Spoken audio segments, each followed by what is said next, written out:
Ce matin, au large du Finistère Sud, au moment de découvrir le classement général, le soulagement à bord d'Actual. La victoire se profile, Crêpes Waouh 3, le principal rival, est relégué à quelques 50 000.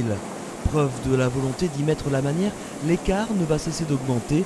Lancé à plus de 20 nœuds, à 15h29 ce dimanche, Yves Le Blévec et ses hommes franchissent la ligne d'arrivée en vainqueur d'étape et du général.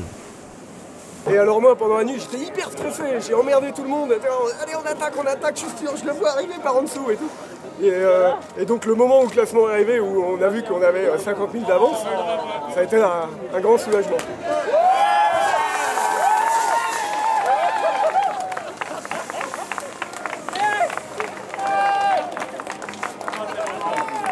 On est dans le présent complet et puis c'est génial, c'est un super moment. Moi je souhaite à chacun de vivre des moments comme ça. La foule des grands jours à l'arrivée à Saint-Gilles-Croix-de-Vie et Philippe de Villiers en personne sur les pontons pour féliciter le vainqueur d'une course bien née qui ne demande qu'un bis repetita au vu du succès rencontré. Et on est heureux, chers amis vendéens, de saluer un Breton.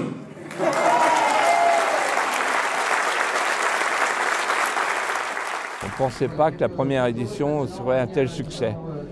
Et c'est vrai que Saint-Gilles, Saint-Pétersbourg, ça parle au cœur. Et quand on est là-bas à Saint-Pétersbourg, on était ensemble il y a quelques jours, c'est fantastique, quoi. Et ça sera fantastique, il y a un potentiel énorme par rapport à cette course, par rapport à ce que sera cet événement dans quelques années.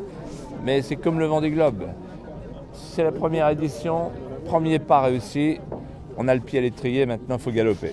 L'équipage de Crêpes Waouh 3 a quant à lui cravaché pour finalement passer la ligne ce dimanche soir à 19h13. Une fois n'est pas coutume, Francky Vescoffier devra se contenter de la seconde marche du podium. Bravo Yves. Bravo Eric. Bravo. Et puis le maître voilier qui était là, bien sûr, qui nous a créé beaucoup de soucis. Francky Vescoffier, pas si déçu, au-delà de l'aspect sportif, le skipper trouve quand même des motifs de satisfaction avec une victoire malgré tout, celle de la classe multi 50. Sur la première course, on avait été plus malin qu'eux, et puis là ils ont été plus malins que nous. Il y a un moment où ils ont eu une meilleure trajectoire, on n'y croyait pas. Je ne sais pas si eux étaient certains de leur coup, et puis ils sont partis, on n'est jamais revenus. C'est très bien, je ne vais pas dire que je suis content pour nous, mais pour la classe, pour la suite des opérations, c'est formidable. Et pour compléter le podium, Loïc Féquet est attendu demain en fin de matinée.